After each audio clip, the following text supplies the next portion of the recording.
Amahoro y'Imana abane namwe mwese abakunzi b'ubutumwa bwiza kuri bose.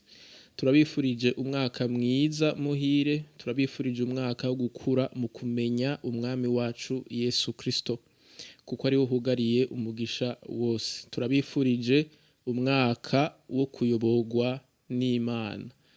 Uyu munsi rero tukaba turi kumwe n'umutumire wacu, umutumire yitwa Hervé Sindayigaya, Hervé Chris Sindayigaya, musanzwe mumenyereye kuri iyi platform. Akaba ariwe tugiye kuganira kuri teme ivuga ngo kuyoborwa n'Imana, kuyoborwa namwe mu Imana. Nk'umukristo uyu mwaka tubifurije kuyoborwa n'Imana. Turabahaye kaze muri iki kiyago tumwe tugiranire na Hervé Chris Sindayigaya.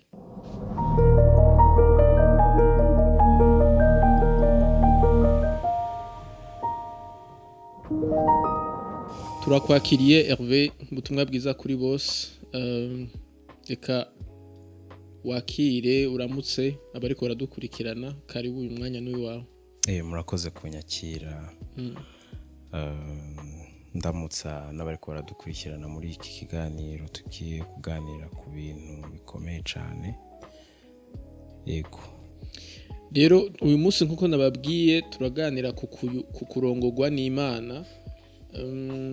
Nagomba tutangure tuvuga tuti tubaza ikibazo tuti mbega inyungu zo kurongorwa n'Imana zoba ari izihe, kugira ngo dushobore kwankuraje abantu bariko baradukurikirana uyu mwaka twifuze kurongorwa n'Imana. Kubera ko reka twibutsanye yuko hari kenshi umuntu afata ingingo ibyo azokora mu mwaka uza, resolution, ibyo bita resolution. Uyu mwaka nzokora ibi, uyu mwaka nzoba ndi hariya, uyu mwaka nzoba ndi muri kino gihugu, nzokora ibi, bizogenda gutya. Ariko umwaka ugahera bitabaye uko wavyiyumvira, canke kumbure ugashika ku byo wari warifuje, mu ugasanga resultat uronse ntihuye n'ibyo wari wariyumviriye. Rero nico gituma twashaka tuvugane Hervé, nizihe nyungu ziri mu kuyoborwa n'Imana. Ikintu ca mbere nobanza kuvuga nohera ko ni inyungu z'umutima. Kuko gukora ibintu uyoborwa n'Imana biguha amahoro mu mutima. Kuko benshi tuja gushaka ibintu, kubirondera, tukabishiramo inguvu nyinshi tutitayeho yuko ivyo bintu biri buduha amahoro mu mutima. Kuko iyo Imana iguhereje bike biba ari ivy'amahoro kurusha kuguhereza byinshi bishobora kubuza amahoro mu mutima wawe. Rero iyo uyobowe n'Imana, avantage ya mbere ubikuramo nayo mahoro ugenda na misi yose mu mutima. Niba bisigura ko ibintu bitezwa kuba vyera, ariko muri uko kuntu nyene bishobora kuba bitari ko biragenda uko uvyipfuza, ufise amahoro mu mutima kubuzi yuko uri mu nzira z'Imana. Ico nico kintu ca mbere numva navuga. Nukuri biraryoshe kuryama ugatekana, abantu bashobora kuba bariko barakubwira ati ibi birapfuye, raba bigira bigende gutya. Mvugaho gatoya, narigeze kugwara ngira accident, ndaja mu bitaro, abaganga barambwira bati karabaye ugira upfe. Ariko sinigeze mbura amahoro mu mutima, kuko nari nzi yuko aho nicaye ndahari, sije nizanye, sije nishiza aho hantu.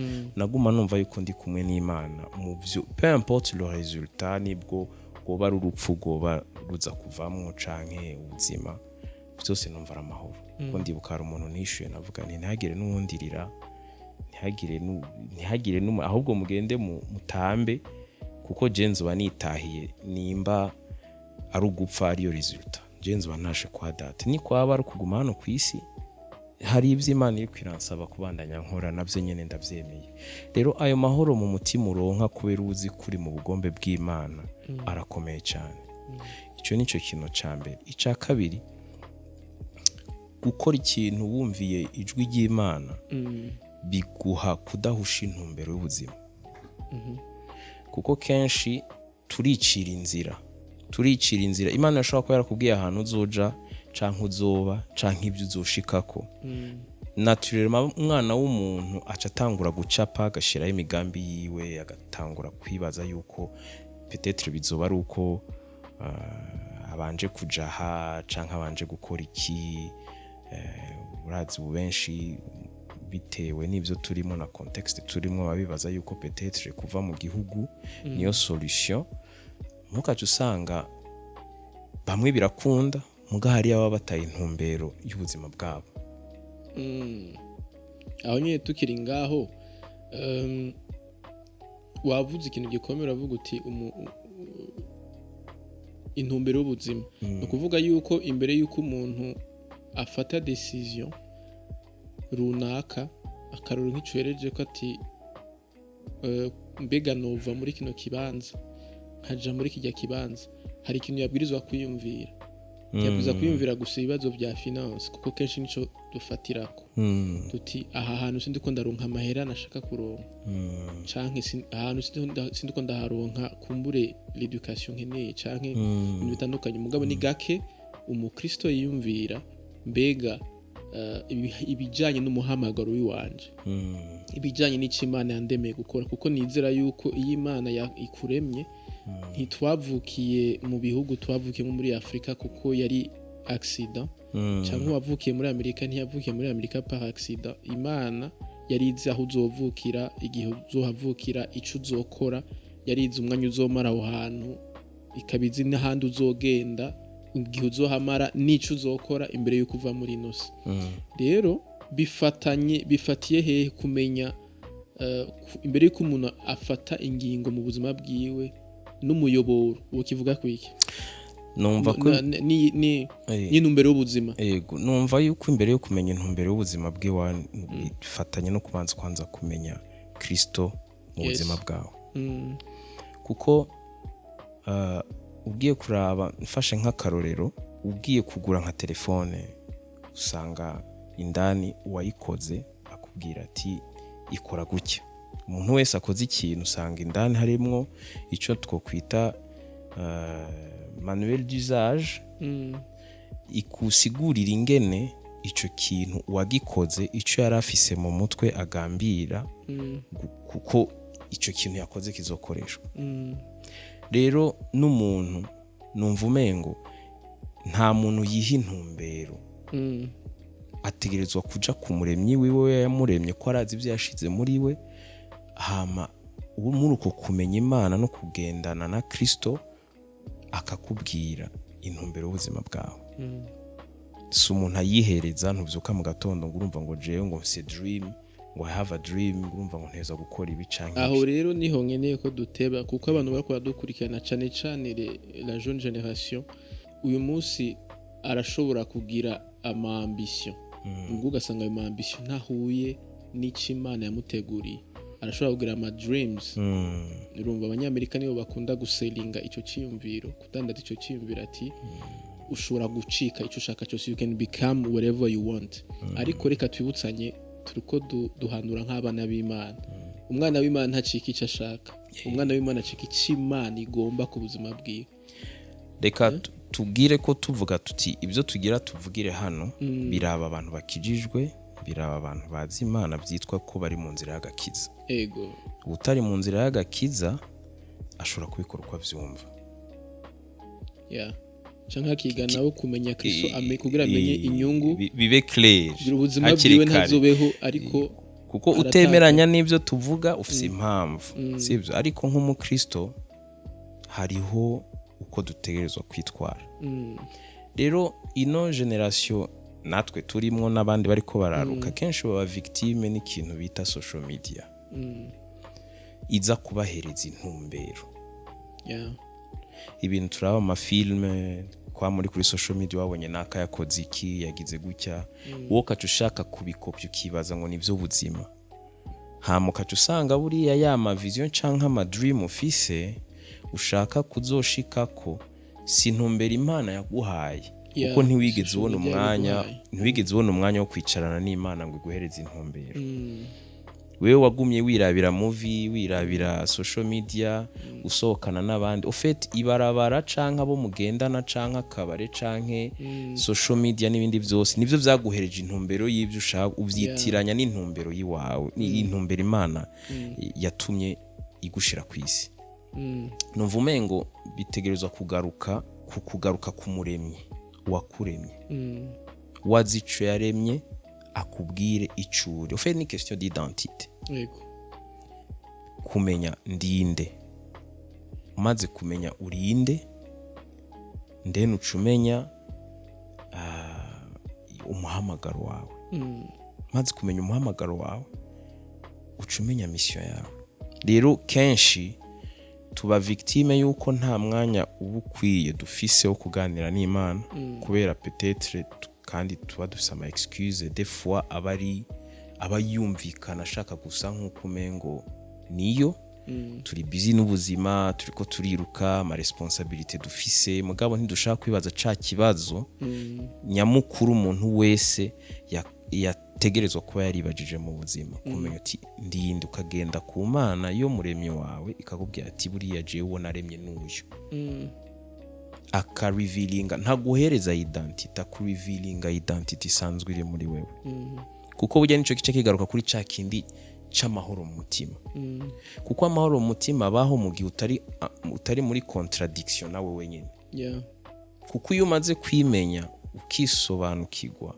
hari ibintu bigiyemo urumva yuko ugiye en contradiction avec toi-même nta nukeneye kukurenza induru ngo akubwire ngo uri mu bintu bitari byo umutima wawe wonyine urakubwira kutari muri byo amwe ko udafise mpwemu yera ari muri wewe ashobora kuburira mugano wa mama umuntu wese akijijwe uri mu kibanza kitari icawe watekerezwa kuvyumva rero numva umengo dutakaza umwanya munini ya turiko twiruka mu vy'isi itwereka ko ari bw'ubuzima bikadusamaza bikarangira ata mwanya dufise ukwiye wo kwicara imbere y'Imana kugira iduhereze intumbero itubwire d'abord abo turi muri Kristo hanyuma tumenye ico duhamagariwe gukora n'intumbero y'ubuzima bwacu rero iyo udafise umwanya wo kwibaza ivyo bibazo ni wa muntu uca usanga aja hariho hose ajana n'abandi ivyo abandi barimo nivyo arimwo bavuze ati tugende twese duherere Dubai bose baracomoka canke hari n'igihe usanga Imana yaguhamagariye gusohoka muga kwera hari abandi muri kumugendana n'abantu bavuga ati twe niturota tuva nawe ukacuguma navyo nyene ni kazi baho ukasanga hari abantu bahamagariwe gusohoka muga ntibasohoke kubera ibiri autour yabo bibasamaza bibabuza kumva ko baba comfortable gusohoka gukurikira umuhamagaro w'Imana rero numva umengo ico nico kintu ca mbere kidusamaza kuko uko tugenda dukura hari ibintu tugenda twakimira mu mafilme kuko amafilme menshi aba ariko arabesha dutezwa kwanza kumenya yuko byinshi bari bikino na social media buriya kenshi ibintu byose tuba turiko turabona ko byinshi bari bikino urabona abantu bapostinga ama video yabo bariko baratwenga ariko umutima bariko bararira fake life urabona abantu bariko baradisplaying ibintu ego ku maso biraryoshe kuraba mugi kibazo kimwe umuntu aba akwiye kwibaza ese none arabinezererewe mu mutima we n'amahoro ari mu bugombe bw'Imana rero wowe kacukurikira umuntu kwera wabonye uri yabishitse ko canke yabigeze ko muga ntiyakubwiye par exemple le prix ikiguzi yatanze kugira agere kuri bijya we nawe ukacuja ko ngo niko bigenda ejo ugasanga ukabona umwana ngo afise imodoka nawe ugashaka kwiruka kugira imodoka ntuzi ngene yayironse urumva kuko uci utanga uja muri izo nzira ni nkuko ufite ubuvuze yuko ufite intumbero y'ubuzima nivyo nyene ko nivyo ushaka kudefinisa nk'ubuzima bwawe ariko hari igihe Imana ivuga iti ntiharagera ko ndaguha iyo modoka buratenyenya hari ivyo iri kwirakora kandi umunsi uzoyironka izoguhana n'ibituma uyitunga n'ibituma yego ushiramo essence canke kubera ni Imana iba yabiguhaye yabiteguye byose mu gihe abataragira yuko ibiguha icaro tekano reke gukurikira abandi reke gukurikira social media rero numva umengo nimba hari umwanya twaye dukwiye kumara turiko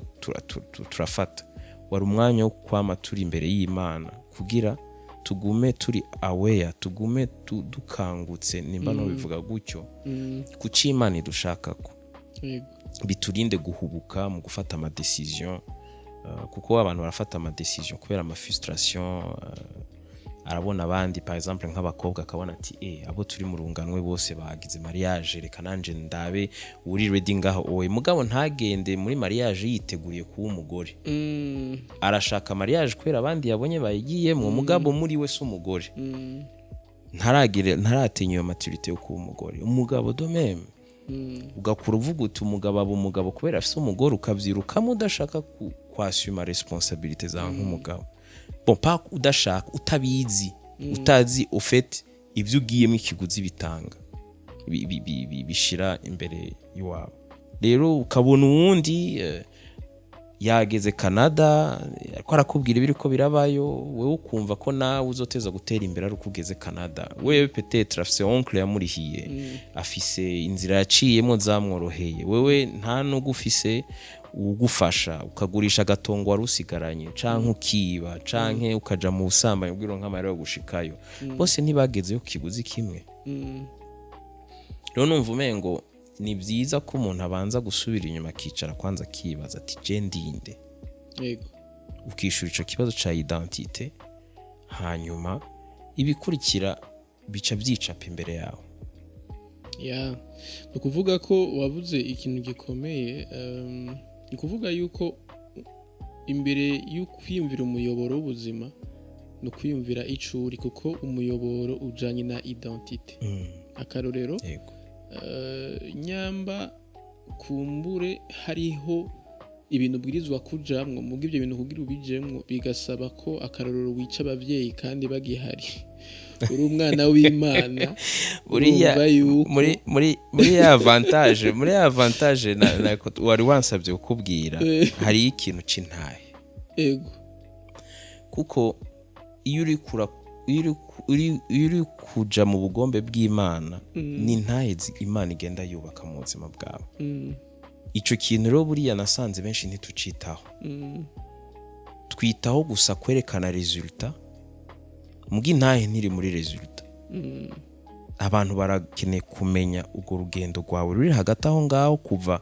uva hahandi ugeraho waberetse uriko wita intahe no kwerekana ingene watsinze kandi satani yari yagutsinze intahe no kwerekana ingene Imana yakugwaniriye muri ibi barakubesheye hamurareka Imana irakugwanira hanyuma ukuri kuja habona rero iyo uri mu muyoboro w'Imana Imana iri kwirakuyobora yubaka n'intahe hari intahe bikurikiza bijya tuba turiko turabona ni resultat kuko intahe ni iki intahe garukana kwerekana Kristo ingene aganje mu buzima bwacu none wabeshe ukica abavyeyi uzogaruka kuvuga ngo Kristo intahe ya Kristo iri muri ivyo ni ntayihari sinumva ko jewe no kora ikintu dufate nk'akarorero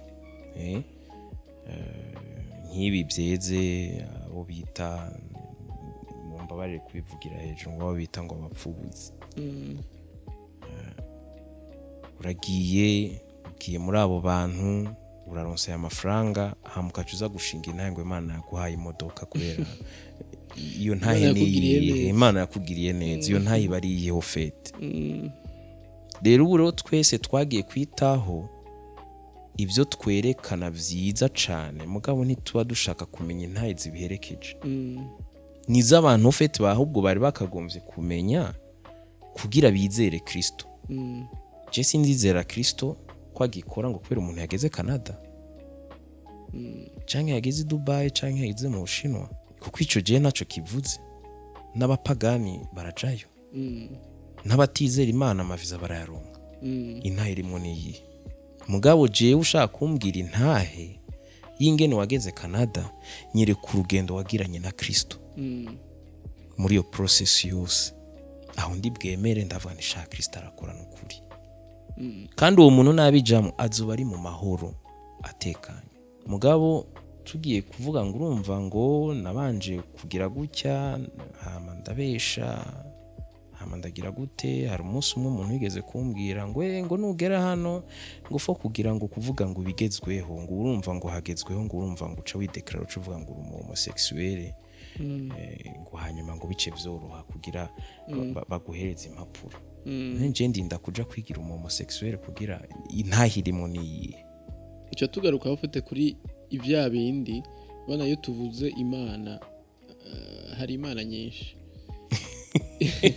ariko ndakunda ubutumwa bwiza buraprecisa buravuga ngo se w'umwami wacu Yesu Kristo Bayali nawe ni indi mana umuntu aronka ibintu kandi nayo iratanga ibintu rero nibaza ko abariko barakurikirana botandukanye wewe ukorera nde wewe ukorera Bayali cyangwa ukorera imana muremyi w'ijuru n'isi kuko nyamurinda urinda kwica kubesha gusambana ivyo bintu vyose uri kuraronka si imana yaremye ijuru n'isi kwira biguha ni Bayali ukorera Bayali bakabitandukanya ntibave baja gutanga ikimadi cishimwe mu ishengero mu byo Bayali yabahaye oya ahubwo bavuga bati ndiko nkorera Bayali yampaye hama mu gihe bakeneye kwihana rero nk'ubu tuko turavuga gutya umva ukeneye guhindukira bisaba yuko ureka byose bisaba ko wemera gupfa bisaba ko gukurikira Kristo n'ivyoroshe nico cyo mu musari ubutumwa bworohera iyi generation gutahura bwa prosperité kuko abantu bose bakeneye kuba prospère muri iyi generation abantu bose bakeneye gutera imbere bakeneye kuronka ibintu vyiza bakeneye kuronka amazu meza amamodoka meza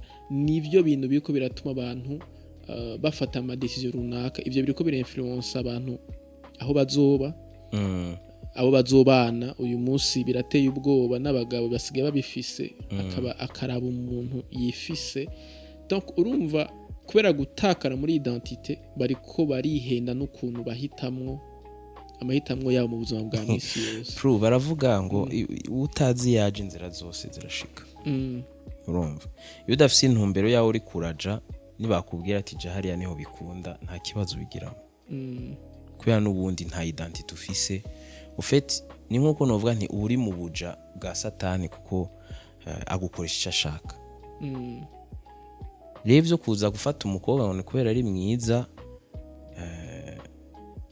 nkunda kubivuga gutya ntiyutaza umuhamagaro wawe uwari wese ashobora kubera umugore abagore baruzuye mugo umuntu azi umuhamagaro wiwe uko ugenda umenya umuhamagaro ugenda wimenya ufite ni liste y'abantu igenda igabanuka ahubwo uranamubura kuraraba abantu bose bari amande yiwawe ukaraba intumbero ufise ukaraba nabo bantu bikagusiga ukavuga ati ibi ntibishoboka ujya pfa gufata uwari we wese ahuye ngaho kubera ari kuri pressure y'imyaka canke kuri pressure y'ikintu runaka uwari we wese ashobora kumubera umugore canke uwari wese ashobora kumubera umugabo kubera nta ntumbero afise ntazi uwari we niwo bandi rero dushika muri mariage ibibazo bikaca bitangira kuvuga tugaruke n'ahandi abantu bamare ko barabaza ngo kubera iki ngo ubuye ngo Maria ngo ma divorce ngo agwiriye ngo mu bakristo kuko kuvuga abakristo ni reka tubishira entre guillemets bose saba kristo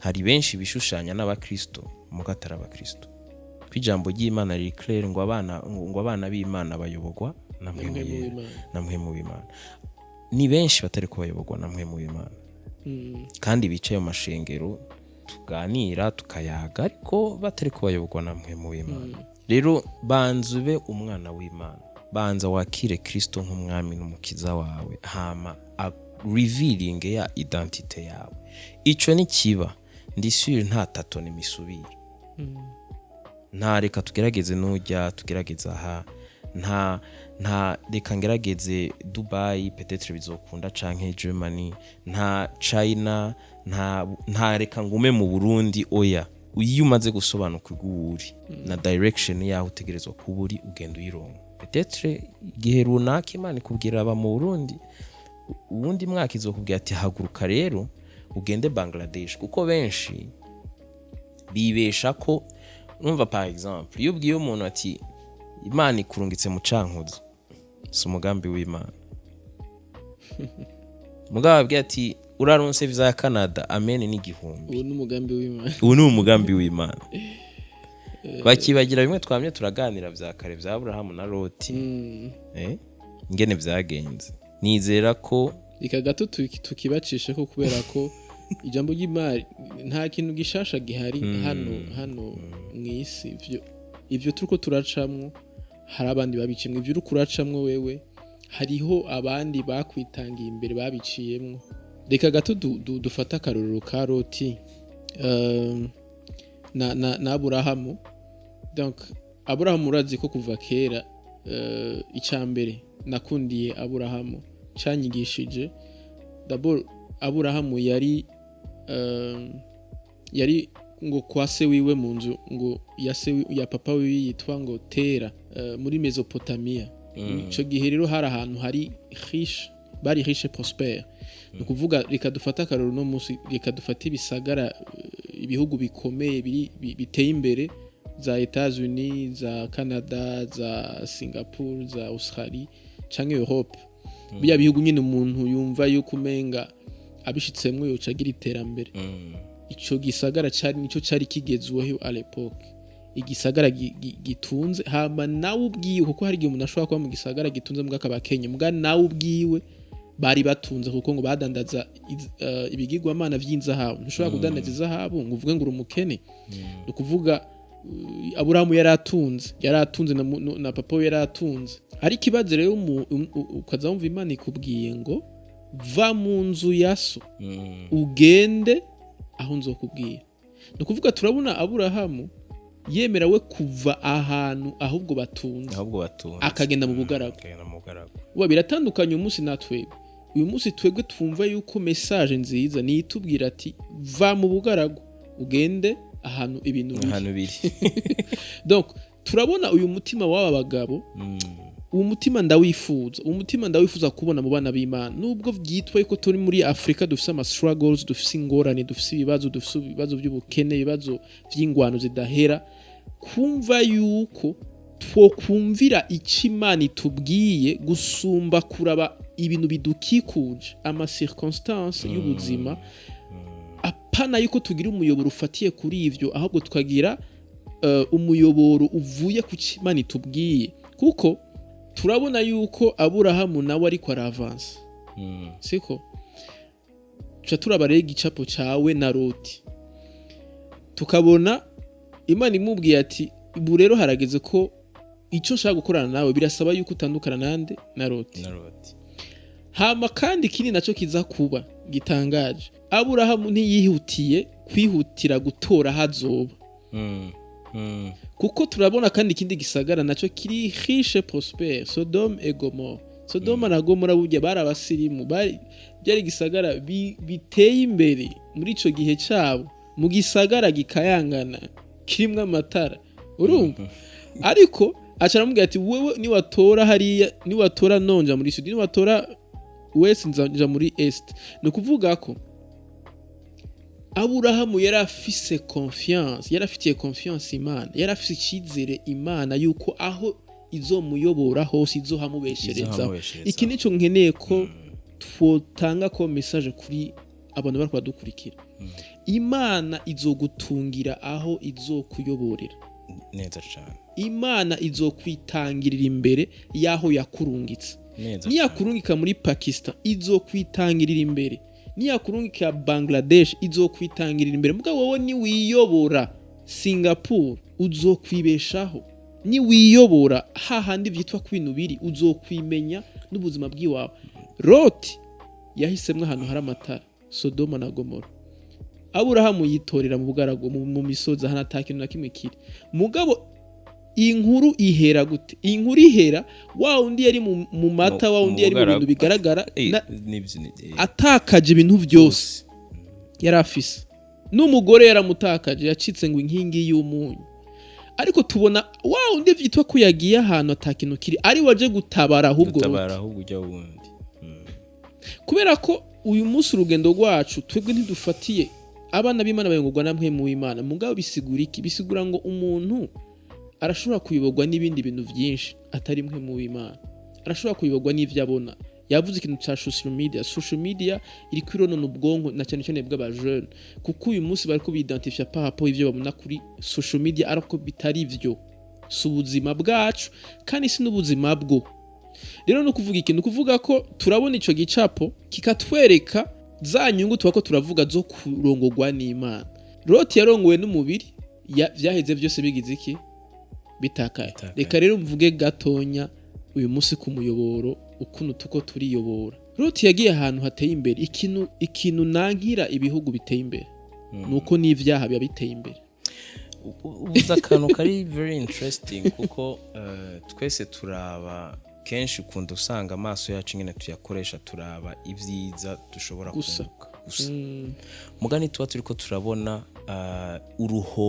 ibyo duhomba kuko biroroshe kubwira umuntu ngo nugera hariya urashaka kuronka imodoka urashaka kuronka inzu facilement urashobora kuronka ibi yego nukuri ni byiza kandi kubibona navyo nyene n'umuhezagiro ariko ari inkuru banteye y'umuntu yafashe abana biwe arabajana hariya mu mahanga we yashizemo agafaranga kiwe peut-être yafashe naga credit canke yagurishije akazu azi ko ahereje opportunity abana biwe ubu baragarutse umwe n'umunwa rumogi ubundi n'umomosexuel. So il faut être conscient y'ibyo ushobora kuronka n'ibyo ushobora gutakaza kuko ntuzoba mu nyungu gusa. Jere cyo nizera nimba Imana ishobora kundunga akantu hameze gutyo nuko yonyene izinge nizo nkingira izokurinda kandi izondinda muri ivyo bintu mu gihe ariyo yandungitseyo kinaco mu nyungu zo kwegwa n'Imana harimo protection. Ariko nimba nje ninabishiramo nkabikora je mu nyungu ziwanje canke uko ndavyumva kubera agakuku kabandi hariya nzo ndiko ndagwana ndiko nkoresha inkomezi zanje kuko nta wantumyeyo nije nakurikiye agakuku kabandi kandi urashobora nukuri jewe ico nama ndiko ndavuga nti je nta muntu aza kumbwira ngo ndafise ibi ndafise biriya d'accord je nama ndakubaza cost watanze niyi ko kubigerako benshi barabigerako ni bon urafise inzu ndabizi je ntayo mfise peut-être we wayironse iyo nzu wadandaje ifyigo je nta fyigo ndadandaza sifu pa kuza kumvanta gusa ngo ndafise ibi nca ndafise wabironse gute muzihe nzira mu busambanyi mu busuma mu bubeshi ivyo nivyo uri kuraza kunyereka yuko nkurba ngeze hariya ngo nzobironka rero suko mbona ko umwana w'Imana ategerezwa kubaho rero kugira protection y'Imana kubera uri mu mugambi w'Imana ni ikintu gikomeye ntanga ni ntahe narigeze kugira accident ndamererwa nabi aho nyene muri bijya navuze kare ko abaganga bigeze kumbwira ati urapfa uragira ikintu usangira amahoro je nabwiye Imana nti iciza muri byose sije nizanye hano ni wanzanye rero ibi bintu gira uvyiteho kandi nta mafaranga nari mfise bangiriye operation ikomeye cyane kandi byarishwe n'umuntu umwe avuze ati we genda hajya ku gitanda bakora ibyo bateza gukora iyi histoire irangire rero jewe si ndaba ibigaragara uri kuraza kunyereka muri process yo kubironka womerewe gute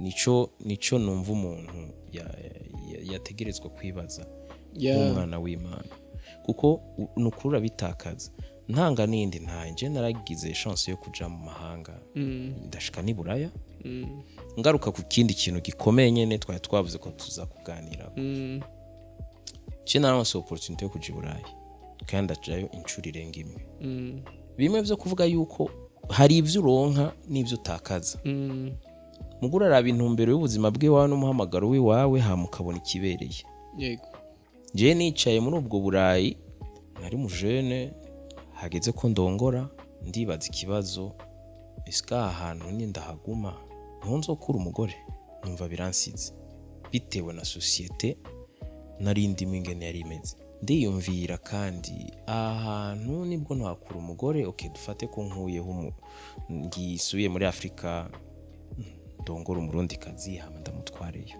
iska ahantu no nkeneye kugira famille numva iyo equation ntishoboka ugasubira kandi ukibaza umwana no vyara iska kuriye hano ahantu niho kweli kandi wumva aho hantu narindi hari vyose urajya neza urambara icyo ushaka urashobora kubironka amahoro araba intumbero y'ubuzima bwawe n'ico Imana yakubwiye ico gihe Imana yari yambwiye neza irabimakinga clarity subira mu Burundi jeje nyene naratekeye ndabani ntaco ndiko ndakora hano kandi suko opportunity yo kuguma yari ibuze ndazinga utwanje ndataye Burundi ariko ivyo ntushobora kubikora utazi uriwe utazi n'intumbero y'ubuzima bwawe kuko ukwama uri kuribesha ngo hariya biyagayaga niho hari umugisha wawe mugaje suko byagendeye kandi bica bisigura ngo mu gutaha mu Burundi ibibazo byose byaciye barezori wapi mugabo kuba hahandi uryama ugasinzira kubera uzi yuko uri mu mugambi w'Imana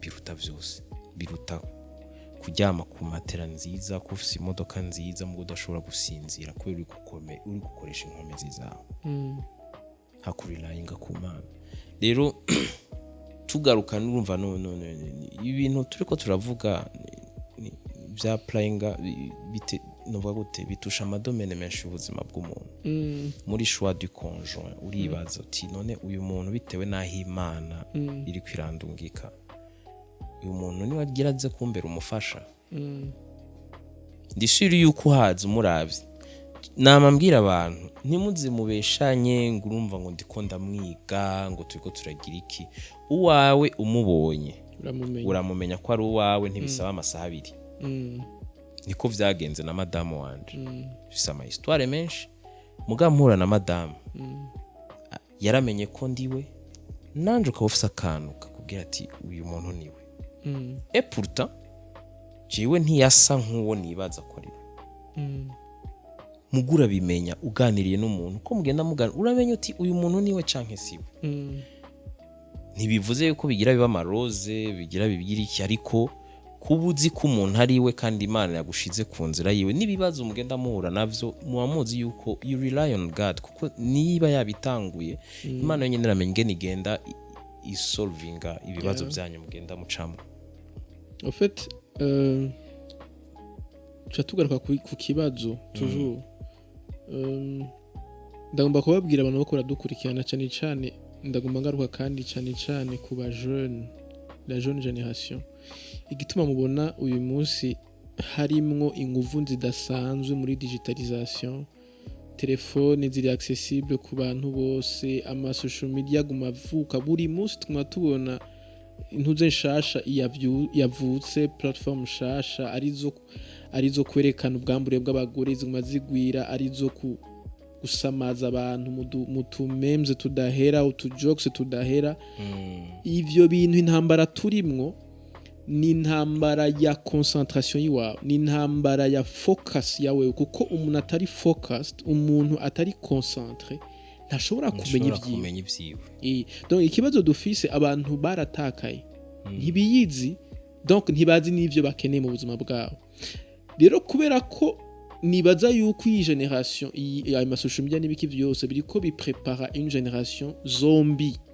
ni kuvuga ikintu kiraho kitagira ubuzima babwirizwa kugiha intumbero bakibwiye bati fatwa umuyoboro gutyo kuko reka tuvyibutsanye hari ikintu kigezweho n'umuca mondialisation bakeneye abantu bose ko bialinya ukuvuga bavuze bati a isi yose ivuge a bavuze b isi yose ivuge b mugabo ntibashobora kubishikako umuntu agifise intumbero ngo Imana yamuhaye oya babwirizwa gufuta ubwonko bwawe kugira ngo bo abariyo baguha intumbero bagusamaze bagutesha umwanya kugera handi urumva utazigera udekuvra intumbero n'ico wabereyeho hama ugenda kugera mu zabukuru atacu gikora atayindi show office atarugukurikira ibihari murumva rero ukuntu ico kintu giteye ubwoba kuko nico gituma impanuro tuotanga iri simple nukuri tugwane uko dushoboye kose tugwane kugira ngo vy'ukuri imitima yacu igumi hamanye n'Imana imitima yacu ibwire concentration mu Mana no ndibuka hari ijambo Imana yamaye mu minsi yahera ni jambo musanzwe menyereye mugana ari nyagize mu ikindi kintu ni jambo kandi mwese muzi Zaburi ya 23 niyo ndagomba kugato ndabapartage cyo nakuyemwo ivuga ngo uhoraho niwe mwungere wanje umwungere aragira iki araragira harimwo kugida harimwo kuyobora muko muravyumva ngo ntaco nkenye hariho version y'icongereza nakunze ivuga ngo the Lord is my shepherd I have everything I need nukuvuga iki nukuvuga iyo uhoraho ari we akuyoboye uzoronka ivyo ukenye uzoronka ivyo ukeneye mu buzima bwawe apana ivyo ushaka apana ivyo ugomba social media canke isi itugurisha ko ivyo twifuza n'ivyo dushaka, ariko Imana iduha ivyo dukeneye. Bitandukaniye he? Ivyo ugomba canke ivyo ushaka birashobora kukwica, mugabo ivyo ukeneye birakubaka. Rero Imana ntishobora kuguha ibintu biza kukwica. Akarorero, umujene agifise ikibazo c'ubusambanyi, Imana ntishobora kumuha amahera, kuko imuha aya mahera azoca apfa n'ubundi bica bigenda handi. So nukuvuga ko ndashaka ko iki kintu vraiment mu gitahura tuko tugakuyoborwa n'Imana. Inyungu zo kuyoborwa n'Imana harimo kuronka ibyo ukeneye byose. I have everything I need. Kubera iki tubura ibintu? Kubera iki tuma tuvuga ngo turakeneye ibi, ahubwo hagusenga ngo nkeneye ibi, ahubwo twari kwisengera tuti mutima wanje umvira umuyoboro w'Imana. Yego. Hama ikindi naco, umwungere ari imbere arayobora intama ziraba umwungere hama zigakurikira. Burya nasanze iyo umuntu yiyobora niwe bari imbere. Urumva, iyo umuntu ako ariyobora niwe bari imbere, ntaba afise site, ntababona umwungere wiwe. Rero reka tuvuge tuti reka amaso yacu tuyakure ku bintu, reka amaso yacu tuyakure ku bantu, reka amaso yacu tuyahange Kristo Yesu atubere umwungere mwiza, hama tuzoronka ivyo dukeneye mu gihe gikwiriye mu mwanya ubereye. Ikindi nashaka kongera ko ku nyungu zo kwemera umuyoboro w'Imana ni ukwirinda ibibazo bitewe n'uko utari mu kibanza cawe. Ujya mu buzima hari ibibazo ducamo taba tugomba gucamo, biririye n'uko turi mu kibanza kitari cacu. Hari igihe umuntu aba umukene, ugasanga ubwo bukene buriko buva kubona utari ahantu Imana igushaka.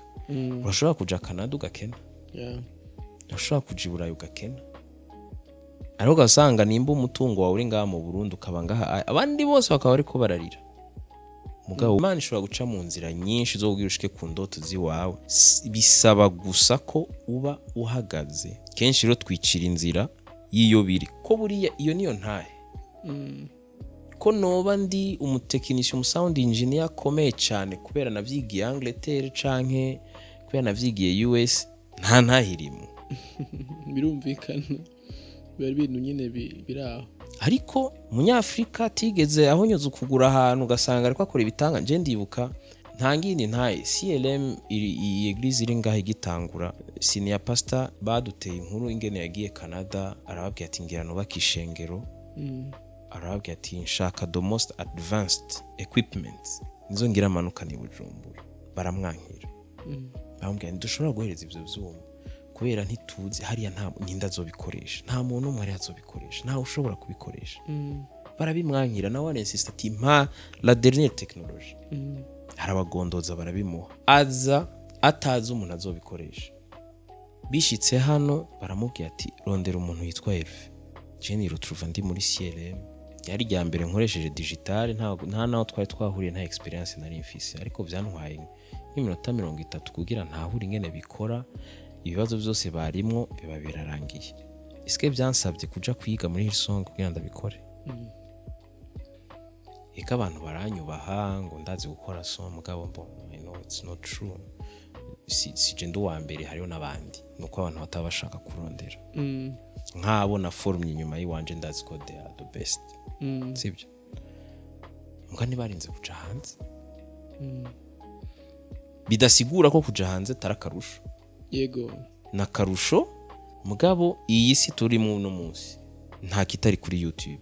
Yes, rega tubwire ngo abajone bamaze kumva mu mutwe yabo yuko kugira bazoshike kuri binabiriya nimbaka ko nimpaka basohoka igihugu canke basohoka sivyo na gato. Na cane urumva two turavuga kuyoborwa, hariho abantu Imana izi yuko ndafise abapastori twarukanye bari Canada, abandi bari muri Europe.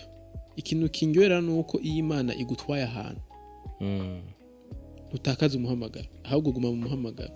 Iyi Imana igutwaye ahantu uguma muri kuko uri mu muyoboro nyine w'Imana ufite ikibazo tuko turavuga abantu ntibavyumve nabi ntibave bibaza ngo turiko turabwira abantu ngo tudekuraje abantu kuva ngaha canke ngo twakuraje abantu kuva oya ahubwo to turankuraje abantu kuyobogwa n'Imana jewe si Hervé si Claude si Etienne turatandukanye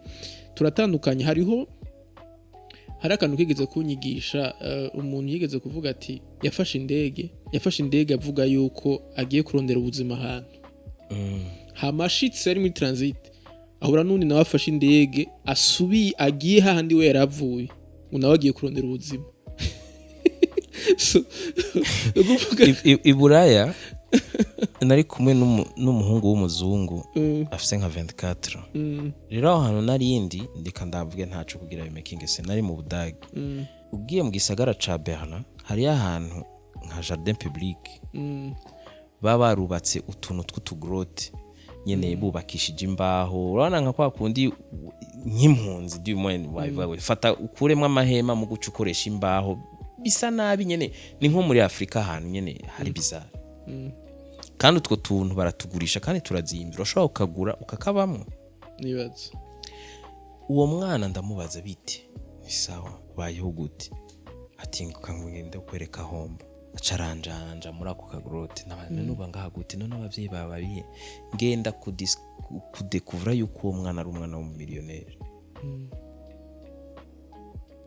ndamubaza none byagenze gute kugira ugera kuje ngo ubuzima nta sense bugira kuko nararondeye essence y'ubuzima ndayibura uronje mbayo kugira ndindiriye gupfa urindiriye gupfa iwanyu mufise amamodoka mufise vira uri muri Europe antukura umwana washobora kuba uri kurihereza ibintu byose niyo chance igura arambye ati ingene byagenze ufite ngo je naragwaye ngwama ngwaye bambwira nsenge ndasenga Imana ntiyankiza ati hanyuma ndaba amahera yo mu rugo muhira ayo mahera ntiyigeze nayankiza nahura yuko ubuzima butagira sense ivyo biri pati y'ibintu Imana igushira abantu kunzira kugira utahure réellement iki gushakako kwabane none uyu mudagi yavukiye hano wabara mu miliyoneri ubuzima bwiwe nta sense bugira je umunyafrika hano bugira bugire sense gute umwana atakintu na kimwe abuze muhiri wabo akava mu ikiriri akaja kuba mu kagrote muri jardin public hari rero kubera avec droit des enfants nta umukora ko umwana akora icyo ashaka baramureka ukava muri confort ukaja muri biriya ngo nivyo uri kuri tubuzima rero aho benshi birukira ushobora gutakaza ubuzima kandi warugiye kuburondera Ega twibutsa abantu yuko ubuzima ntibura ahantu buri muri Kristo Yesu kuvuga Kristo Yesu nabari mu mitima yacu nukuvuga atacu ufise muri wewe aho ugiye nta nico ugiye kuhakora ko kindi je nizera yuko Imana ikurungitsa ahantu igwereje opportunity yo kuba ahantu ni Imana iba yagutumye uri mu muhamagaro wawe ntugiye kwinventa la roue ntugiye gucreate something biri sense kuba ari Imana igutumye kubw'inyungu z'ubwami twavuze ko ibyo turiko turavuga biraba abana b'Imana ntiwakagombye guhaguruka hano ngo uri mu gakuku k'abandi atantumbero y'Imana irimo cyane ntiwaguma hano kubera agakuku k'abandi atantumbero y'Imana irimo reka rero tuvuge Imana ishimwe cyane kubwa amajambo meza kandi ari mu bwenge bw'Imana tuko turavuga hari ikintu ushaka ko ibintu tugomba guhereza ko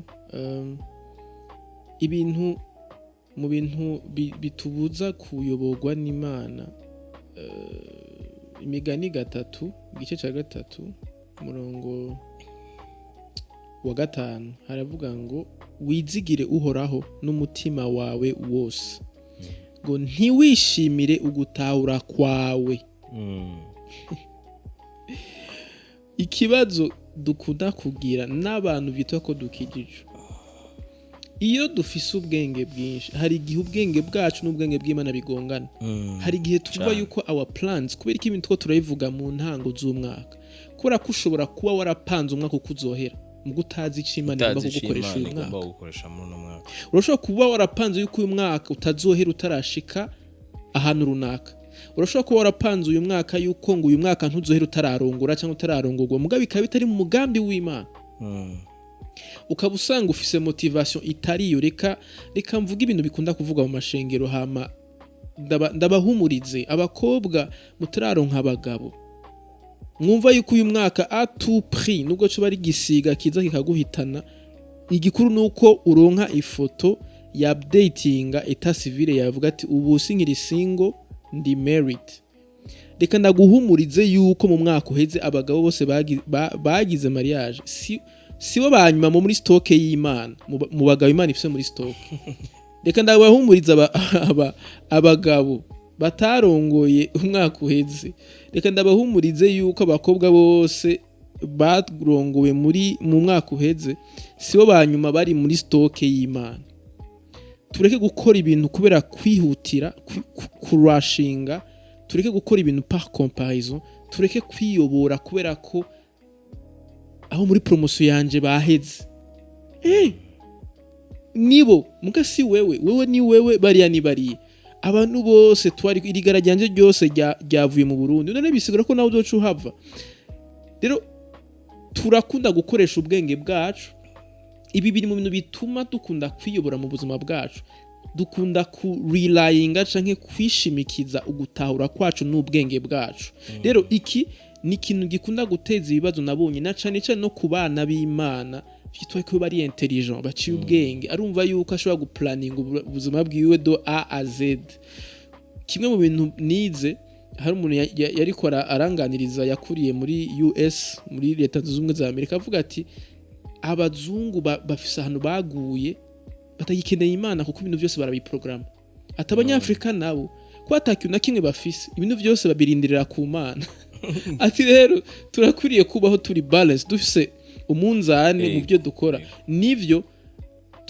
tukitega Imana muri byose mugabo kandi tukamenya yuko hari inshingano Imana yaduhaye tubwirizwa twe gukora no kuvuga ko rero hari gihe twigira abazungu kandi tutarabazungu umuzungu avuga ko adakeneye Imana ko yari yagwaye barafise medicine ihari tusa nabyo nibaza bituma twifuza abantu benshi bifuza kuva mu bihugu byo muri Afrika ngo baje mu bihugu byo hanze nta kindi ni na finance ni iyo security ni iyo stabilité financière n'ibiki byose bavuga ariko kandi tubwe nk'abana b'Imana katwibutsanye ikintu kimwe ndabibariza akabazo kamwe muragenda kuri internet muraba abantu biyahura ku mwaka muri Europe haba muce muharura abantu biyahura ku mwaka muri Afrika niho rero tuzoja dukomprena yuko ico twita ubuzima sibwo buzima bigenda gute ngo twebwe twibereye muri Afrika vyitwe yuko umenga tubayeho ubuzima bubi ntitwiyahure mugabo babandi babayeho ubuzima bito ko babayeho mu buzima bwiza biyahure ubwo mbega hituba twariteranye icitwa ubuzima kubera ko kumbure tutararonka vya bindi byose dushaka nasanze umwana wo munini kwameza ahora yifuza ibyo atararonka ahora yifuza kuronka ivyo atarakabakaba rero iri jambo yari batekereye kugira ngo rigufashe igihe cyose ushaka gufata decision ukeneye kuronka ukeneye umuyoboro mu kintu runaka urakeneye kumenya ati mbega ndiko nishimikiriza ubwenge bwanje canke ndiko nishimikiriza ico Imana imbwiye ijo ry'Imana igituma kenshi tudakunda ivy'Imana itubwira Imana kenshi nasanze ntitanga amadetail kubera ko Imana idatanga amadetail uva Imana ikubwira ngo genda aha ngo urumva ngo cenda ngo ndoca nkora iki ngo amace nkora iki oya Imana kubera kidatanga amadetail ni kubera ko Imana n'umwizigigwa uri sanse kuyizigira Dieu est fidèle Imana ntibesha ikubwiye ikintu nuko kiba kiri sûr urumva kiba kiri sûr ndaguha murantanga akarorero ku mugabo n'umugore iyo ufise umuntu mwubakanye uri sûr nawe ntuguma mubaza ngo uri hehe ngo ari hehe ngo ari kumwe nande wagize no akubwiye ati ndi ngaha uba amahoro mu gutanga kumubaza ibimenyetso urumva nyereka mfotorera ni kimenyetso cyo kutamufitiye confiance igituma tukunda kubaza Imana amadetail menshi ibimenyetso byinshi ni kimenyetso cyo tuko tutizera Imana yacu Imana ikubwiye ikintu cemera uko nyene gifata uko nyene kuko iri fidèle n'umwizigigwa niyakubwira guma mu gihugu guma, niyakubwira ati haguruka ugenda hagendaho, Imana izokwitangirira, izokubeshaho. Rero irindi jambo nkeneye kubatekerera ni jambo riri mu Migani kandi 19, dutangure ku murongo wa 20. Imigani 19 dutangure ku murongo wa 20 gushika ku murongo wa 21, haravuga ngo wumvirize impanuro kandi wemere kwigishwa, niho uzoba umunyabwenge. Mwumvise ubwenge bw'Imana buva he? Mu kwemera impanuro no kwemera kwigishwa. Iyo uri umuntu atahanurwa kandi atigishwa, uzokwama useka ibihome, nkuko Dudu yaririmbye ngo nasetse ibihome byinshi. Uzokoma useka ibihome, kandi iyo ureka Imana ikakuyobora ntiwari kwiboma. Twiboma kubera iki? Kubera ko twiyobora. Umurongo wa 21 rero niwo nakunze cyane, uvuga ngo umutima w'umuntu ugira imigambi myinshi. C'est normal ku mwana w'umuntu kugira imigambi myinshi, amaproje menshi, ngo ariko integuro z'Uhoraho nizo zirama. Reka twibutsanye, dufashanye. Birangora na Herve ndazi biramugora, n'abandi bari turi kumwe birabagora, nawe birakugora ukura dukurikirana. Muga reka tuhanurane muri buno buryo yuko imigambi yacu myinshi si izorama, ama ambition yacu dufise menshi si yazorama, ahubwo umugambi w'Imana, integuro yayo niyo izorama. None nikenda kubaza ikibazo rero, wowe ukeneye kuzokora ikintu kivuye mu byifuzo bya mbwa kitazorama, canke wokora ico Imana yifuza akaba arico kizorama? Ukeneye gukora iki? Ukeneye gukora umugambi wa short term uzomara umwanya mutonya gusa, canke ukeneye kuba mu mugambi uzorama? Integuro y'Imana rero niyo yama igira iki? Irama. Nibaza yuko ico kizoduha motivation yo guca bugufi, kwemera tugapfa, kwemera tukarekura vyose, tukamurekurira, tukarekurira Imana ikagira iki? Ikatuyobora. Rero naye numva tworangiriza kuri aya majambo, tukamuha umutumire wacu akagira icyo atubwiye nk'indunduro, cyo dufata umwanya wo gusenga. Icyo nashaka guhereza ko kurumva twatanguye tuvuga ngo inyungu zo kumvira zo kuja mu muyoboro w'Imana. Ikindi kintu bikuramo nk'inyungu ni ugukura mu buryo bw'umwuka. Yego. Kuko uko ugenda wumvira Imana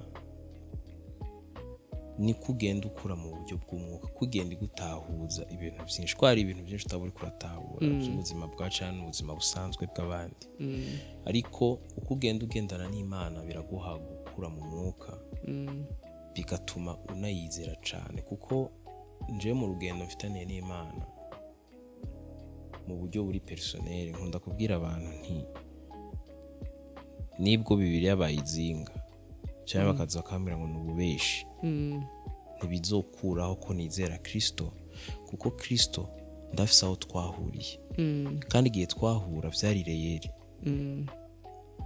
Ico mu bisanzwe nico kigaidinga ubuzima bwanje, kugira confiance. Abantu benshi bazi ubuzima bw'iwanje buri personnel bakunda kumbwira ati shaka kwizera ufise kuri hejuru, nkababwira n'ubujya sije nakwihaye. Hari ibintu naciyemo n'Imana yagiye inyereka mu kwemera inzira zayo zidasobanutse, hanyuma ukavuga uti wow, bwa bundi urafise ingeno biplanifya, hanyuma bikaguha neji kubwiye gukora ikintu ukagikora, nibwo abandi bose bakubwira ngo umusazi, kubera wizigiye Imana, wakuze mu buryo bw'umwuka, utaburi kurarabira ibintu mu maso, mu buryo bw'Imana, ukoresha amaso y'umubiri ugakoresha amaso y'umutima, bitewe n'ibyo Mwuka Wera ariko kuyoborera gukora. Rero nusa n'abarangiza, ico nashaka kubwira abana b'Imana, surtout abajeune bakiri bato, bakiri muri ya age yo gufata ama decision makuru y'ubuzima bwabo, nko kurongora, orientation ya carrière, guhindura igihugu ubamwo. Ibyo ni ibintu biza ku affecta ubuzima bwawe mu buryo buri personnel cyane. Nashaka baze bame bibuka yuko umugisha wawe uri Imana igushaka. Yego. Gishaho nturi mu Burundi, nturi mu Rwanda, nturi muri Kenya, nturi muri Canada, nturi muri Chine, uri aho Imana igushaka. Yego. Ico ukimenye bikurinda guhubuka. Bikurinda guhubuka pe. Kandi nuko tutabigiyemo en detail, ikindi nashaka kubatekerera ngira tuzokigira ku yindi podcast, nuko hari ibintu bibiri numva nyamukuru umuntu ategerezwa kwitaho. Bibiri ugiye kuraba ibindi byose mu buzima bw'Ikristo byuririra kuri ibyo. Hariho kumenya Imana, kumenya Kristo nk'umwami n'umukiza wawe, ukagendera ubuzima bwawe buri spirituel. Ariko ivy'Imana yaguhamagariye kubamo no gukora byubakiye, bifise foundation y'ikintu bita urugo. Canke kuba Paulo nimba ari wo muhamagaro waronse. Ariko reka mvuge ku rugo, mvuge ku bantu bahamagariwe kuja mu rugo. Wagira ama projet meza, ufise urugo rubi birasambuka. Wakwiruka Canada nurongora nabi bizokwafekta personnellement. Uzoba affecte cyo kimwe nkuko wova mu Mana wota Kristo wota. Ni ibintu bibiri numva umengo biri primordial ku buzima bw'umuntu, ateza gutira ko attention yuko buri decision yose ufata ntize kwafekta ubwo izo side zibiri z'ubuzima. Ubuzima bwawe mu Mana n'urugo rwawe canke n'umwiteguro urimo kuzokubaka. Kuko pati y'isamaza twavuze isi irimo iri kwirasamaza abantu kugira bibagira iby'urugo.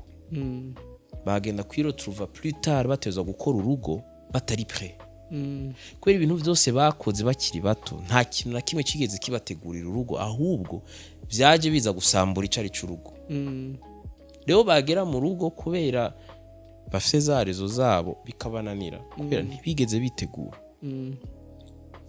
Decision yose uzofata nuvuga uti ndagiye Canada, possibilité ni muzorongora umukobwa ari Canada, canke uzorongora umukobwa uzokuri Bujumbura kubera wansaba Canada, kubera uteza gutora umurundi kazi canke umunyarwanda kazi canke umutanzania canke umunyafrika, ariko byose biririye nuko wa changing the location.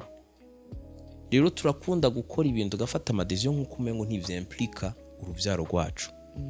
Nabwiye ingene ndi mu Budagi nibajije ibibazo, naravye kwanza nti kugira nzoshike muri ivyo Imana iri kwiramfasha, iri kwiransaba kubamo byo gukorera Imana, kimwe mu byo ngomba gukemura nivyo kubaka urugo. Ubanza ukaraba ugo rugo aho uzogubakira ukabona nta avantage nimwe irimo mu vy'Imana iguhamagariramo. Kuko umuntu umujene umubwiye ati ja muri university byo birumvikana, umujene umubwiye ati tugende Canada birumvikana cyane, umugabo umubwiye ati reka twitegurira urugo, nico kintu ca nyuma baza kwiyumvira barugezemwo baruguyemo. Ngasanga umukobwa yarize amashuri, ibintu byose ariko arakora ni bimwerwanya kuba umugore. Kandi uwo niwe plus tard azo ariko aripfuza kuba umugore w'umuntu wamuraba ukabona nta nico yashobora no kugufasha. Ugasanga umuhungu ariko ariruka muri ivyo byose byita ubuzima, muga ntari conscient yuko ejo azoba ari umuvyeyi. Kuko urugo ntirutegurwa warugezemo, urugo rutegura ukiri umusore. Twunavuga ati ruhera iwanyu ukivuka. Mama wakurera, abo mugendana nibo bagenda baguhereza des valeurs, nivyo biguha imico myiza na mibi, sivyo bitewe na parcours yawe naho ugenda uri kuraca. Rero sinahura cette generation yumva yuko mariage nico kintu cyanyuma bazogenda kwiyumvira kwitegurira, hama tukabasura ko vyabananiye. Baragenda tukiri bato tukamesinga tugakora ivyo twishakiye twibaza ngo ntibizoturatrapa muri mariage. Genda ashobora kwigira iyo nishaki ukagenda ukasanga uwo mujene n'umukobwa nta kindi yigeze akora mu buzima nikaguru karabeba.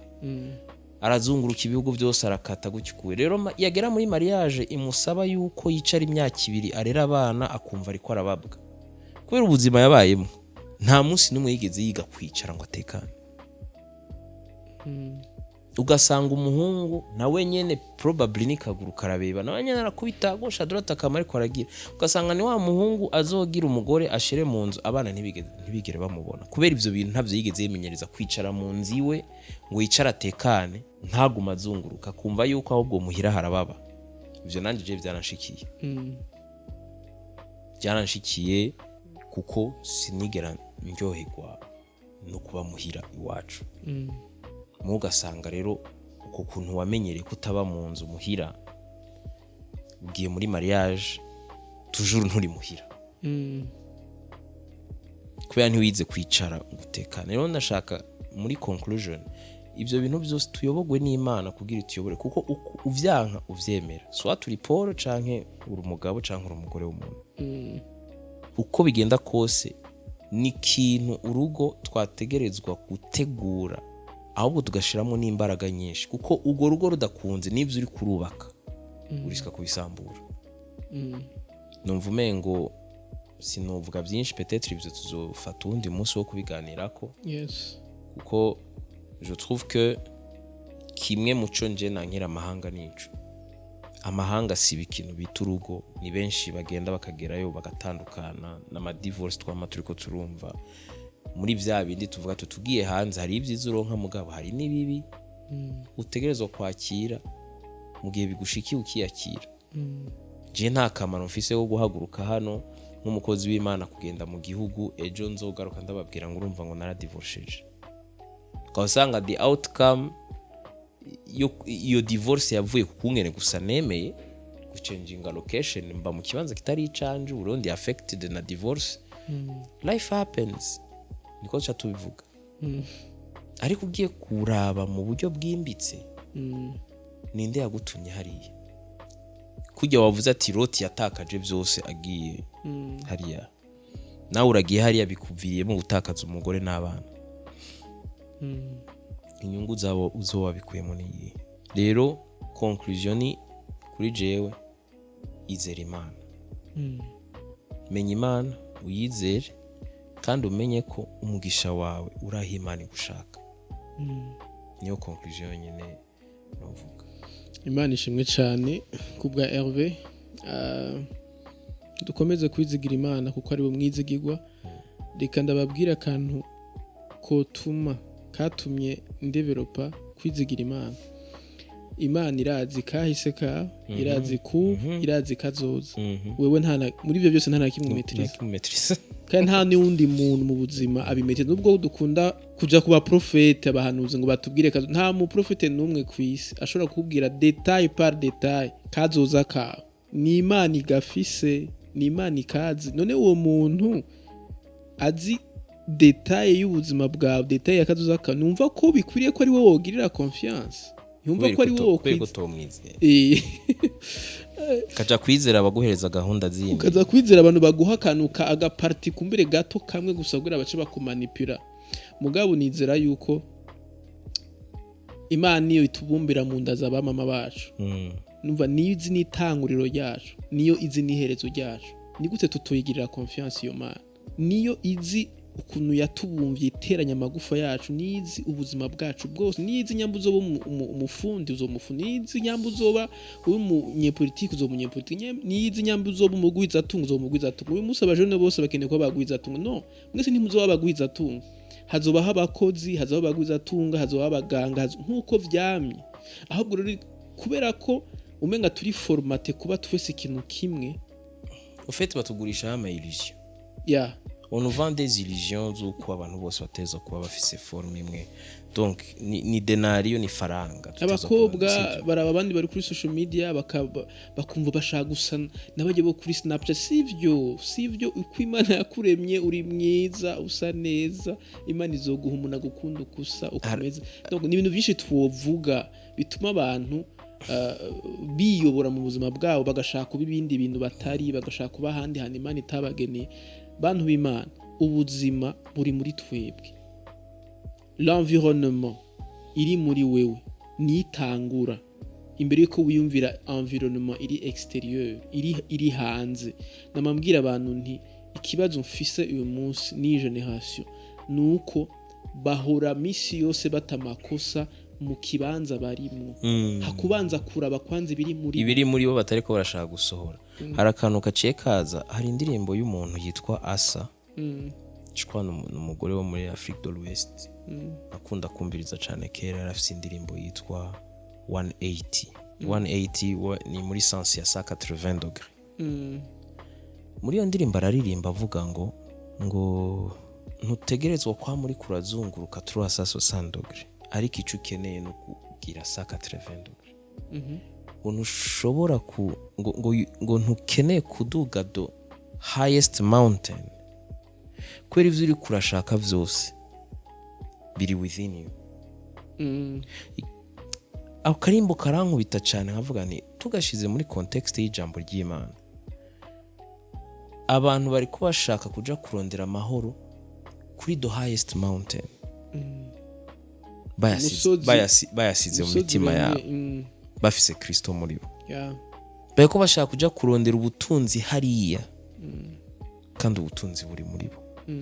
Muri make ya distraction turiko turavuga iva kuko Satani ko aza gusambura no kwiba, ashaka kwiba uwo mwanya wawe kugira wiyobagize kuja indane muri wowe ivyo Kristo yashize muri wo, kunamufise nawe mugendana ashobora gusohora ikintu ciza, mugabo waguma akwereka yuko hariya ni utegerezwa kuja, kandi sokre iyo utegerezwa kuja si hariya, iyo utegerezwa kuja ni muri wewe nyene. Kuko imbuto iri muri wewe buriya irashobora kwama ngaha mu Burundi, irashobora no kwama i Nairobi, irashobora no kwama mu Bushinwa, aho waja hose ya mbuto nyene ntuhinduka. Hari abahunga bakacenginga, barakunda bati guhindura position geographique ni guhindura wewe. Ko nimba uhunze ukudakora hano uri kinebwe, nibisigura ko ushitse muri Etats-Unis uca ubunyamwete. Kuko ikibazo kiri muri wewe ntikiri aho uri. Kuko tugiye kuvugishanya ukuri, sibyo? Yego hari abaca banyishura ngo kuba umuplanto ibujumbura no kuba umuplanto bisumbwa no kuba umuplanto muri Canada.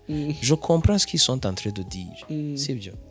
Ariko jewe muri no myaka 10 iheze, iya des jeunes nabonye bagumye hano muri iki gihugu, bakuye amaboko mu mpuzu, batangura vya bindi bigayitse, kandi ubu bateye imbere. Kubera iki? Ntibitayeho aho bari, bakuye amaboko mu mpuzu, barakora. Niyo numva umengo dukwiye gukora igikorwa kiri psychologique d'abord kugira basi nusohoka. Kuko uwo yashoboye gukora ikintu ngaha mu Burundi, ndakubwiza ukuri, umuteruye ukamujana Canada abo mugwiza tunga. Mugu atacha afisi yari kora hano, agiye hariya ni ka social. Ego nta udashatse kwitaho ibibazo context igihugu turimo, na hariya barafise context n'igihugu cabo n'ibibazo bafesinga, nta namwe atari bibazo. Hari umukobwa umwe umugwiza tunga hano mu Burundi, yama ariko arambwira akantu kangumyemo, arambwira ati buriya abantu bafise amafaranga baba entrepreneur, ati ikintu cyonyine barushije abantu batari aba entrepreneur nuko umu entrepreneur wabonye ikibazo arondera solution akayinvestingamo. Mugu utari umu entrepreneur abonye ikibazo aca gihunga. Rero nukuraba kwabo benshi bariko bibaza yuko bazoronka amaronko hanze, badafise esprit itari ubu entrepreneur, bariko bahunga ibibazo hakuba part of the solution. Numva ari ikintu dukwiye kwibaza ko twese abantu basohoka hanze bafise amarezo menshi. Hari abahunze kubera ibibazo politiki, hari abahunze kubera imvu zitandukanye, kandi hari imvu zibazumvikana zitushobora gutuma umuntu asohoka. Muga hariyo n'abandi ushobora gusanga ivyo bihugu biratwivye amaservu, ivyo bihugu biratwivye main d'œuvre n'amayide yo kubatsa igihugu agiye hanze. Ukasanga wa mwana hano yamye afise akantu ko kuguruza coffee shop, muga ntigeze agira courage, muga wamusanga iduba ugasanga yakoze ya coffee shop. ya coffee shop yateza kuba iri hano, ukaca unasanga n'amahera yatanze kugira asohoke mu gihugu hano yari kuyakoramo wa mugambi kandi akabaho. Hariyo n'abandi kugira babikore bateza gusohoka navyo nyene navyo, ariko niyo mpamvu tuvuga harakenewe umuyoboro w'Imana. Ni kuyobora ati banza usohoke hariya kugira ndaguhikiye hamugaruka ikore no kuri bikore kandi ugenda amahoro. Muga ni kubwira ati guma hanyizere nzobikora, guma hawizere izabikora. Reka nongere kaka verse nasanze katabesha. Matayo 6:33 aravuga ngo mwiteho iby'ubwami bw'Imana no kugororoka ngo bisigaye byose inyongera. Niko kantu mba nabatekerera. Yego nako nashaka guhereza. Amen. Tuja rero ngaho turakeneye umuyoboro w'Imana mu buzima bwacu bwa misi yose. Turakeneye umuyoboro w'Imana. Reka mereze kuri aka kantu kigeze kuba umujoni yakora asenga ati Imana mbega noca he, mbega nzoca Serbia, mbega nzoca mu Bugiriki, mbega nzoca mu Bufaransa, mbega nzoca Dubai. Aca rugurura Bibiliya kugira ngo Imana igiriki imuganirize. Yugure Bibiliya acagwa muri Psalm 37 ivuga ngo guma mu gihugu ushishikare iby'ukuri. Jambo ryo ritangura rivuga ngo wizigire uhoraho ukora ibyiza, guma mu gihugu ushishikare iby'ukuri. Rero ibi abiga exegese barataye ibyo bishatse kuvuga. Hari igihe dufata amajambo tukayitirira situation yacu, mugabo ico nakuyemwo niki nuko turankija mu ry'Imana iyo ridahuye n'ivyifuzo byacu. Mugabo kenshi ivy'Imana igomba ntiba bihuye n'ivyo twe twifuza. Mugabo ivyo twifuza nizo nyungu zacu. Reka ndabisubiremo. Kenshi turanka ivy'Imana igomba ku buzima bwacu. Mugabo reka ndabibutsa yuko ivy'Imana igomba nizo nyungu zacu tukiri hano mw'isi n'inyuma y'ubugingo. Rero reka duhereze kuri risengesho riri muri Zaburi igice cya 5. Twese turakeneye kwisengera rino sengesho. Niryo nkeneye ko duherezako. Muri Zaburi igice cya 5 ndivuga ngo ndongorera mu kugoroka kwawe ewe uhoraho, kuko mfise abansi. Utumbereze inzira yawe imbere yanje. Iri niryo sengesho sengeye umuntu wese ariko aradukurikira. Twese twisengeye ngo Imana itumbereze inzira yayo imbere yacu kugira tumenye aho dushira ibirenge. No kuvuga ngo Imana itatumurikiye umuco wayo ntidushobora kumenya aho tuja. Imana itatumbereje inzira yayo ntitwomenya aho tuja naho duca, ntitwomenya abo duhitamwo, ntitwomenya ibihugu duhitamwo, ntitwomenya carrière duhitamwo. Ivyo vyose Imana itaduhaye umuco ngo iduhe umuyoboro ntavyo twoshikamwo. Rero ndasengeye buri muntu wese ariko aradukurikira ngo Imana ishobore kuguha umuco nk'uko umunyezaburi yavuze ngo ijambo ryawe n'itara rimurika ibirenge byanje. Ijambo ry'Imana rikumurikire, ugira umwanya wo gusenga, ugira umwanya wo kurimbura ku ijambo ry'Imana. Imana izoguha umuyoboro ukwiriye waho uzoba, wico uzokora, uwo muzobana. Bijya bintu byose dufitiye ko ibibazo byinshi mu madecision dufata ya buri munsi. Rero ndabasengera mwese utarizera Kristo Yesu, ndamusengera kugira ngo Imana ihumura amaso yiwe abone yuko kumenya Kristo niryo tanguriro ry'ubwenge. Kumenya Kristo niho uzomenya umuyoboro w'ubuzima bwawe, kuko ntushobora kumenya umuyoboro w'ubuzima bwawe utaramenya intumbero y'ubuzima bwawe. Ntushobora kumenya intumbero y'ubuzima bwawe utaramenya Yesu Kristo ariwe muremyi wawe, kuko vyose vyaremwe nawe ngo biremegwa kubivyiwe. Nuvuga nawe uri caremwe waremewe muri Yesu Kristo, urakeneye kubaho kubwa Yesu Kristo. Uyu mwaka rero ndabifurije kuyobogwa n'Imana, ndabifurije kuba mu Mana, ndabifurije gukurira mu Mana. Imana ibagire neza, ubuntu bw'Imana bube kuri mwe mwese muko muradukurikirana. Tuzosubira muri podcast izokurikira. Imana ibagirire neza.